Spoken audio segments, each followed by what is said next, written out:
about your brand guidelines for sand designers. But yeah, all of you designers out there are probably like, so cheesy. Yeah, what that means, sand is without, and it's like designers without designers, you know, but you know, I digress.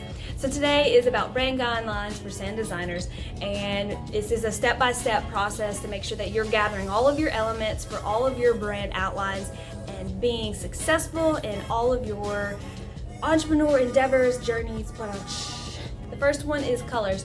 As I talked in my other videos, colors are so important. You want to make sure that you are looking into the psychology of colors, what you're putting out there, and what you're wanting to emote for your brand and business. So if you're a spa, you don't want something that's super powerful and aggressive. You want something that's soothing and cool, like purple or blue or white or light green or something like that. Next, we have logo use. You want to make sure that you have a logo, a mark. The difference between a logo and a mark is like just a symbol that everyone can recognize, like the Nike check. And then you also have your logo, which everyone recognizes as the symbol for your brand. And it maybe has like a line on it or a subline or anything like that, like Starbucks and their little mermaid, you know. It's cute. Swim, swim, swim, swim. So you want to make sure that you have your logo mark, and so that everybody can recognize who you are, what your brand is. Next, we have fonts. Fonts. There's so many fonts. We have serif, sans serif, script, slab font, you name it. There's so many fonts out there. Some serif fonts are going to be a little more traditional. Sans serif is a little more modern. Script font is fun, flashy, handwritten. Slab fonts are going to be a little bit fatter, juicier. So just make sure that you're picking something that really represents who you are. If you're a little bit more of a classic brand, or most law brands specifically, I've worked with a couple of law brands and they pick more serif fonts. If you want something more modern, like a gym, sometimes they pick a little more like modern fonts.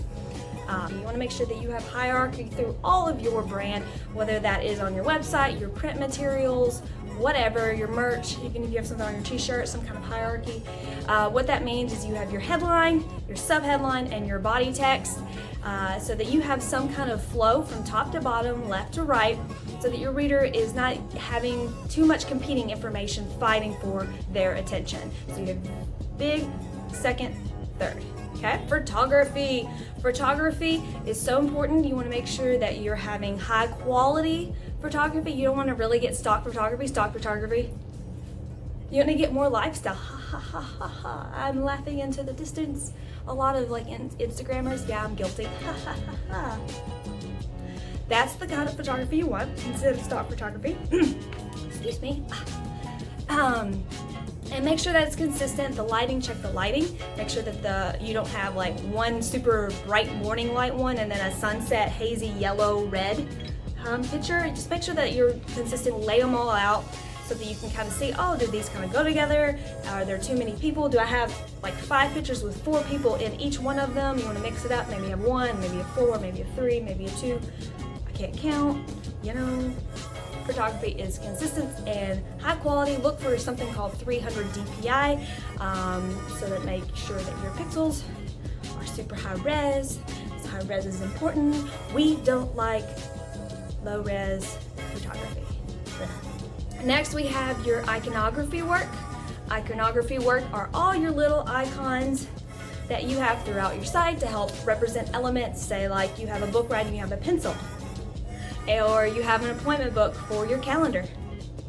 Yes, so you want to make sure that you have all of your icon work that goes along with your brand. You can package that up and use that on so many different ways, on your website, on your print, your little brochure, you never know.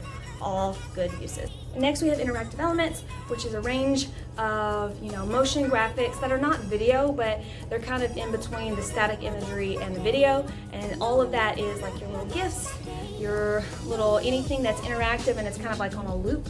You want to incorporate that in small amounts. You don't want your whole page to be going la, la, la, la, because it can get a little distracting. And then last, we have video motion graphics. Make sure that you're putting all of your media out there and getting filmed, having someone film your work. Whether you're doing it yourself in-house or having someone come to your events and filming, or just hair how-to tutorials, make sure that you're getting those videos out there because they're super important. And I am so grateful that you came and hang out with me today to learn about brand guidelines for sand designers. If you like this video, please subscribe and like this video right here. Yeah. I think I said that like 3 times. Make sure you put some comments below if you have any questions, and I'll see you next time. Bye.